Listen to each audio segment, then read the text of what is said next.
కరీంనగర్, మెదక్, ఆదిలాబాద్, నిజామాబాద్ పట్టభద్రుల ఎమ్మెల్సీ ఓట్ల లెక్కింపు కొనసాగుతుంది. నిన్న ఉదయం నుంచి వ్యాలిడ్, ఇన్వాలిడ్ ఓట్లు వేరు చేస్తున్నారు సిబ్బంది. ఇక చెల్లని ఓట్లను వేరు చేసి 25 చొప్పున కట్టలు కడుతున్నారు. బండిల్స్ కట్టే ప్రాసెస్ పూర్తి కావడానికి ఇవాళ మధ్యాహ్నం వరకు సమయం పట్టే ఛాన్స్ ఉంది. ఆ తర్వాతే అసలు ఓట్లు కౌంటింగ్ ప్రారంభించనున్నారు. 21 టేబుల్పై ప్రతి రౌండ్కు 21,000 చొప్పున ఓట్లను లెక్కించనున్నారు సిబ్బంది. మొత్తం 12 రౌండ్లలో కౌంటింగ్ పూర్తయ్యే అవకాశం ఉంది. ఇక గ్రాడ్యుయేట్ ఎమ్మెల్సీ ఎన్నికల్లో 2,50,328 ఓట్లు పోల్ కాగా అందులో 2 లక్షల ఓట్లలో చెల్లని ఓట్లను వేరు చేశారు. మరో 50,000 ఓట్లలో ఇన్వాలిడ్ ఓట్లను పరిశీలించి బండిల్స్ కడుతున్నారు. ఇక మరోవైపు కరీంనగర్ టీచర్ ఎమ్మెల్సీ ఎన్నికల్లో బీజేపీ అభ్యర్థి మలక కుమరయ్య విజయం సాధించారు. ఇక నల్గొండ టీచర్స్ ఎమ్మెల్సీగా శ్రీపాల్ రెడ్డి గెలిచారు. ఇక కరీంనగర్ లో గ్రాడ్యుయేట్ ఎమ్మెల్సీ ఎన్నిక కౌంటింగ్ పై మరిన్ని డీటెయిల్స్ మనతో పాటు లైవ్ లో వెంకటేష్ జాయిన్ అయ్యి అందిస్తారు. Venkatesh, good morning. Graduate MLC ఓట్ల లెక్కింపు ఎలా కొనసాగుతోంది? ఉదయం 8 గంటల నుంచి కూడా ఇప్పటి వరకు కేవలం ఓట్లలో వ్యాలిడ్, ఇన్వాలిడ్ ఓట్లను వేరు చేసే ప్రక్రియ జరుగుతుంది. మొత్తం 2,50,328 ఓట్లు గ్రాడ్యుయేట్ ఎమ్మెల్సీకి పోలైతే అందులో ఉదయం ఈ రోజు వరకు కొద్దిసేపటి క్రితం లోపల నుంచి మనకు సమాచారాన్ని అధికారులు విడుదల చేశారు. అందులో 2,10,000 ఓట్లకు సంబంధించిన వ్యాలిడ్, ఇన్వాలిడ్ ఓట్లను వేరు చేసే ప్రక్రియ జరిగింది. ఇందులో సుమారు 21,000 ఓట్లు చెల్లనివిగా కూడా గుర్తించారు. మిగతా వాటిని, చెల్లని వాటిని రెండింటిని కూడా 25 ఓట్ల చొప్పున కౌంటింగ్ చేసి బండిల్గా కట్టి పక్కన పెడతా ఉన్నారు. ఇంకొక 40,000 ఓట్లు ఈ ప్రాసెస్ పూర్తి చేయాల్సి ఉంది. అయితే నిన్న టీచర్ ఎమ్మెల్సీకి సంబంధించి ఓట్ల లెక్కింపు పూర్తయింది. ఆ స్టాఫ్ కొంత వీళ్లకు వెసులుబాటు కలిగింది కాబట్టి ఆ స్టాఫ్ను కూడా తీసుకున్నారు. దీన్ని వేగవంతం చేయడంలో భాగంగా మరొక గంట సేపట్లో దాదాపు 10-10:30 వరకు మొదటి ప్రాధాన్యత ఓట్ల కౌంటింగ్ను ప్రారంభిస్తామని ప్రకటించారు. అదేవిధంగా 40,000 ఓట్లను వ్యాలిడ్, ఇన్వాలిడ్ ఓట్లు వేరు చేసే ప్రక్రియ కూడా ప్యారల్గా జరగబోతుంది. మొత్తం 10 గంటలకు ఒక్కొక్క టేబుల్ పైకి 1000 ఓట్ల చొప్పున 21 టేబుల్స్ ఏర్పాటు చేశారు. 21,000 ఓట్లను ప్రతి రౌండ్లో కూడా మనం లెక్కించే అవకాశం ఉంది. అట్లా మనకు విడతల వారీగా మొత్తం 2,50,328 ఓట్లలో మనకు ఇన్వాలిడ్ వేరు చేసి పక్కన పెడతారు కాబట్టి ఇన్వాలిడ్ ఓట్లు ఈ మిగతా 40,000 కూడా ఇంకొక 5-6,000 ఓట్లు వస్తాయనుకుంటే దాదాపు 25,000 నుంచి 30,000 ఓట్లు చెల్లకుండా పక్కన పెట్టే అవకాశం ఉంది. మిగతా 2,20,000 ఓట్లు ఉంటాయి. ఆ 2,20,000 ఓట్లను 21 టేబుల్ల మీద లెక్కిస్తే దాదాపు 10 నుంచి 11 రౌండ్లలో ఈ లెక్క పూర్తయ్యే అవకాశం ఉంది. మొత్తం లెక్క పూర్తయిన తర్వాత ఫస్ట్ ప్రయారిటీ ఓట్లను అనౌన్స్ చేస్తారు. ఫస్ట్ ప్రయారిటీ ఓట్లలో ఎవరు ఫస్ట్, ఎవరు సెకండ్, ఎవరు థర్డ్ ఉన్నదని అనౌన్స్ చేస్తారు. అప్పటికి కోటా ఓటు కూడా నిర్ధారణ అవుతుంది. ఎందుకంటే ఇన్వాలిడ్ ఓట్లు పక్కన పెట్టేస్తే మిగతా 2,20,000 ఓట్లు సుమారుగా ఉదాహరణకు తీసుకుంటే అందులో 1,10,000 ఓట్ల మీద ఒక ఓటు ఎక్కువ రావాలి. ఇప్పుడు నేను చెప్పింది కేవలం ఎగ్జాంపుల్, అంటే కోటా ఇంకా ఫైనలైజ్ కాలేదు. ఫైనలైజ్ అయితే సగం కంటే ఒక ఓటు ఎక్కువ వస్తే దాన్ని ఫస్ట్ ప్రియారిటీ కోటా కింద నిర్ధారిస్తారు. ఆ కోటాను ఎవరైనా రీచ్ అయితే ఫస్ట్ ప్రాధాన్యత ఓట్లలో అప్పటికే ఫలితం వెల్లడిస్తారు. దాంతో కౌంటింగ్ పూర్తవుతుంది. కానీ ఇప్పుడున్న ట్రెండ్స్ కనుక చూస్తే నిన్నటి నుంచి బ్యాలెట్ పేపర్లు ఓపెన్ చేసి కౌంటింగ్ ఏజెంట్లకు డిస్ప్లే చేసి పక్కన పెట్టి కట్టలు కట్టేస్తున్నారు. ఈ క్రమంలోనే ఓటు బహిర్గతం అయిపోతుంది. నిజానికైతే గతంలో చేసిన ప్రాసెస్ కావచ్చు, నిన్న నల్గొండలో టీచర్ ఎమ్మెల్సీ చేసిన కౌంటింగ్ ప్రాసెస్ కానీ చూస్తే అక్కడ చేసిన ప్రాసెస్, ఇక్కడ చేసిన ప్రాసెస్ కొంత తేడా కనిపిస్తుంది. అక్కడ ఏం చేశారంటే బాక్సుల నుంచి ఓట్లన్నీ వేరు చేసి ఓటు ఓపెన్ చేయకుండానే, అంటే బ్యాలెట్ పేపర్ ఓపెన్ చేయకుండానే 25 చొప్పున కట్టలు కట్టి టేబుల్ మీదకి తీసుకొచ్చి అభ్యర్థుల వారీగా ఓట్లు విభజన చేసి ఇన్వాలిడ్ ఓట్లను వేరే చేశారు. కానీ ఇక్కడ జరుగుతున్నది ఏంటంటే ఫస్టే ఇన్వాలిడ్, వ్యాలిడ్ ఓట్లు వేరు చేస్తూ ఉన్నారు. ఇంకా అభ్యర్థులకు ఎవరెవరికి ఎన్ని వచ్చినాయి అనేది విభజించే ప్రాసెస్ కొద్దిసేపట్లో ప్రారంభం కాబోతుంది.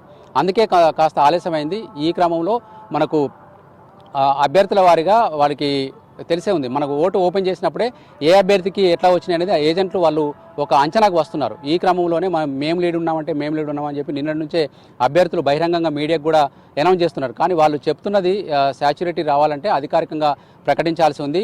ముఖ్యంగా కాంగ్రెస్ పార్టీ నుంచి వి నరేందర్ రెడ్డి, ఆల్ఫోర్స్ విద్యాసంస్థల అధినేత వి నరేందర్ రెడ్డి ఉన్నారు.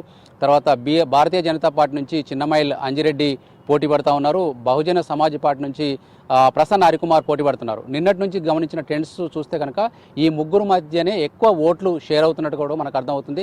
వీరు ముగ్గురు కాకుండా మనకు ట్రస్మా ప్రైవేటు పాఠశాలల యజమానుల సంఘం అధ్యక్షుడు, రాష్ట్ర అధ్యక్షుడు శేఖర్ రావు ఉన్నారు. తర్వాత మాజీ మేయర్ సర్దార్ రవీందర్ సింగ్ ఆల్ ఇండియా ఫార్వర్డ్ బ్లాక్ తరఫున పోటీలో ఉన్నారు. వీళ్ళిద్దరూ కూడా ఇంకా ప్రధానంగా కొంత ఓట్ షేరింగ్ తీసుకుంటున్నట్టు కూడా మనకు అర్థమవుతుంది. వీళ్ళు కాకుండా మొత్తం 56 మంది అభ్యర్థులు ఉన్నారు. మొత్తం మనం చెల్లిన ఓట్లలో 2,20,000 ఓట్లు తీసుకుంటే సాధారణంగా ఓట్లు వేసినప్పుడు మనం పోలింగ్ కేంద్రాల దగ్గర ఎన్నికల రోజు అబ్జర్వ్ చేసింది ఏంటంటే ఎక్కువ మంది ఒకటో ప్రియారిటీ ఇచ్చి వదిలిపెట్టారు, మరికొంతమంది 1, 2, 3 ఇచ్చి వదిలిపెట్టారు, మరికొంతమంది 3 ప్రియారిటీలు కూడా ఇచ్చి వదిలిపెట్టారు. అంతకు మించి ఓట్లు వేసినట్టుగా కూడా మనకి ఎక్కడ కనవలేదు. కానీ ఒక ఓటర్ మొత్తం 56 మంది కూడా తన ప్రియారిటీ వైజ్ ఓట్లు వేసే అవకాశం ఉంటుంది. కానీ అంత ఎక్కువ టైము పోలింగ్ కేంద్రంలో ఎవరో తీసుకున్నట్టు కనిపించలేదు. కాబట్టి మనకి మొత్తం పోలింగ్ ప్రక్రియ కావచ్చు, ఇప్పుడు కౌంటింగ్ ప్రక్రియ కావచ్చు చూస్తూ ఉంటే ఓట్లు వేసిన వాళ్ళు కేవలం 3-4 ప్రియారిటీలకు మించి వేయలేదు. కాబట్టి కింది స్థాయి దాకా పోయే అవకాశం చాలా తక్కువ ఉంటుంది.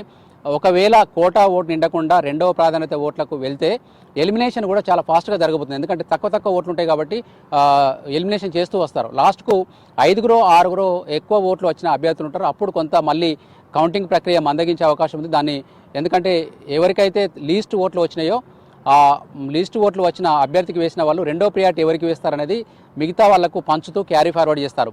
అట్లా కూడా కోటా ఓట్లు నిండేదాకా ఈ ప్రాసెస్ జరుగుతుంది. నిన్న మనం నల్గొండ, ఖమ్మం, వరంగల్కు సంబంధించిన ప్రాసెస్ చూస్తాం.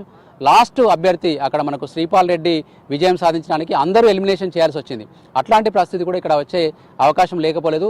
అదే కనుక జరిగితే ఎవరు ఎలిమినేట్ అవుతారు, ఎవరు బరిలో ఉంటారు అనేది కొంత ఆసక్తికరంగా మారింది. కాంగ్రెస్ పార్టీ, బీజేపీతో పాటు మనకు ప్రసన్న హరికుమార్ కూడా తనకు మేమే గెలుస్తామన్న ధీమానైతే వ్యక్తం చేస్తున్నారు. ఒకవైపు చెల్లని ఓట్లు పెద్ద ఎత్తున నమోదు కావడం కూడా కొంత ఆందోళన కలిగిస్తూ ఉంది. చెల్లని ఓట్లలో ఎందుకంటే ఓట్లు చెల్లకుండా పోయే అవకాశం ఎప్పుడు ఉంటుందంటే ఓటింగ్ ప్రక్రియ మీద, ఓటు వేసే విధానం మీద సరైన అవగాహన లేకుంటే ఇది జరుగుతుంది. గ్రాడ్యుయేట్ ఓటర్లకు ఈ అవగాహన కొంత కల్పించడంలో ఇటు అధికారులు కావచ్చు, అటు అభ్యర్థులు కావచ్చు విఫలమయ్యారన్నది మనకు స్పష్టంగా అర్థమవుతుంది. చెల్లని ఓట్లలో ఎక్కువగా నిన్న కూడా మనం చెప్పుకున్నాం 0-1 అని రాయడం, 1 అని రాస్తే సరిపోతుంది. యాక్చువల్గా 1 నెంబర్ వేసి వదిలిపెట్టాలి. 1 నెంబర్కు బదులు ముందు 0 కూడా యాడ్ చేసి 0-1 రాయడం, 0-2 అని రాయడం, ఇట్లాంటివి కూడా చెల్లనివిగా పక్కన పెట్టారు. కొంతమంది ఆ నంబర్ రాసి దాని చుట్టూ ఒక రౌండ్ సర్కిల్ చేశారు. సాధారణంగా టీచర్లు కానీ వీళ్ళందరూ కూడా అలవాటు ఉంటుంది, మార్కులు వేసి రౌండ్ చేస్తూ ఉంటారు. అట్లాంటి అలవాటు కొద్ది చేసి ఉంటారు. కొందరు టిక్ మార్క్ పెట్టారు, ఆ బాక్సులలో ఎదురుగా అభ్యర్థికి ఎదురుగా నంబర్ వేయకుండా టిక్లు పెట్టారు. ఆ టిక్లు పెడితే కూడా అది ఇన్వాలిడ్ అవుతుంది. కేవలం ప్రియారిటీ ఓట్లు వేయాల్సి ఉంటుంది.